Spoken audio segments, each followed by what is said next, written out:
নে নে খা, সকাল থেকে কিচ্ছু খাসনি, খা নে খা। মা, ও মা, ও মা, নে খা খা।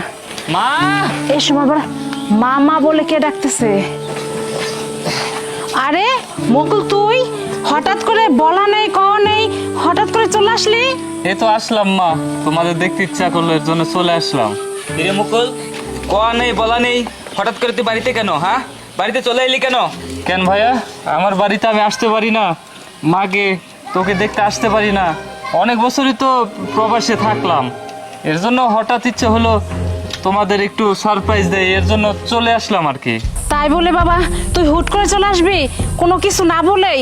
আমি তো ভাবছি তুই আরো 5 বছর পর আসবি, এর ভিতরে তো অনেক টাকা কামাইতে পারতি, তাই না? মা তো ঠিকই কইতাছে, তুই দেশে আবি, তুই কই আবি না? হ্যাঁ, তুই হঠাৎ করে দেশে চলে আইছ। আরে থাম বাবা সুবীর,